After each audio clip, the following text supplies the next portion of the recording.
കേരളത്തിൽ പ്രഖ്യാപിച്ച വികസന പദ്ധതികൾ അടുത്ത കാലത്ത് നടക്കാൻ സാധ്യതയില്ലെന്ന് എനിക്ക് തോന്നിയൊരു പദ്ധതിയാണ് വയനാട് തുരങ്കപാത. ഒന്നാമത്തെ കാര്യം, ചിലവ് സ്ഥലം ഏറ്റെടുക്കുന്നതും തുരങ്ക നിർമ്മാണവുമായി 2500 കോടിയോളം രൂപയെങ്കിലും ചെലവ് വരും. കേരളത്തിന്റെ ധനസ്ഥിതിയിൽ കേന്ദ്ര സർക്കാർ ഞെരുക്കുന്ന ഈ അവസ്ഥയിൽ ഇത് സാധിക്കുമോ എന്നതാണ് രണ്ടാമത്തെ കാര്യം.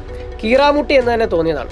പരിസ്ഥിതി സങ്കീർണതകൾ, പരിസ്ഥിതി മന്ത്രാലയത്തിന്റെ ക്ലിയറൻസ് ലഭിക്കണം, അതുപോലെ കേരളത്തിന്റെ സവിശേഷമായ ജനവിരുദ്ധ പരിസ്ഥിതി സംരക്ഷകരുടെ പ്രചരണങ്ങളും അവരെ ആയുധമാക്കി കോൺഗ്രസ് ഉൾപ്പെടെ കുടില ശക്തികൾ നടത്തുന്ന വഴിമുടക്കലിന്റെ മറികടക്കണം. അതും 8.5 കിലോമീറ്റർ ഇരട്ട തുരങ്കപ്പാത.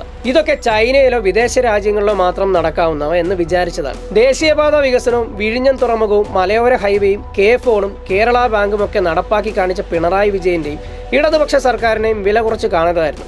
2020 പദ്ധതി പ്രഖ്യാപിക്കുന്നു. 2022 ഫെബ്രുവരിയിൽ പദ്ധതിക്ക് ആവശ്യമായ 2134 കോടി കിഫ്ബി വഴി കണ്ടെത്തുന്നു. പൂർണ്ണമായും സംസ്ഥാന സർക്കാരിന്റെ ഫണ്ടിംഗ്. 2024 ജൂണിൽ ഭൂമി ഏറ്റെടുക്കൽ പൂർത്തിയാക്കുന്നു. 2025 ഓഗസ്റ്റിൽ കേന്ദ്ര പരിസ്ഥിതി മന്ത്രാലയത്തിന്റെ ക്ലിയറൻസും വാങ്ങി ഇതാ നിർമ്മാണ പ്രവർത്തനങ്ങൾ തുടങ്ങുന്നു.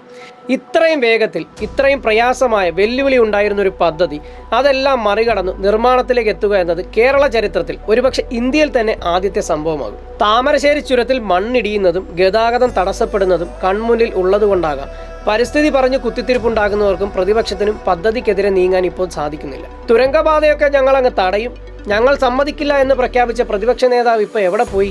എന്തായാലും ഈ പിണറായി സർക്കാരുകൾ ഒരു ചരിത്ര സംഭവം തന്നെയാണ്. കേരളത്തെ ഇത്രയേറെ മാറ്റിമറിച്ച, വികസന കുതിപ്പുണ്ടാക്കിയ, എല്ലാ പ്രതിബന്ധങ്ങളും മറികടന്നു പദ്ധതികൾ പൂർത്തിയാക്കിയ, കാര്യക്ഷമവും സമയബന്ധിതവുമായി വികസന പദ്ധതികൾ നടപ്പാക്കിയ മറ്റൊരു കാലം കേരളത്തിൽ ഉണ്ടായിട്ടില്ല. ഇന്ത്യയിൽ മറ്റേതെങ്കിലും സംസ്ഥാനത്തും ഇങ്ങനെ ഒരു സംഭവം ഉണ്ടായിട്ടില്ല.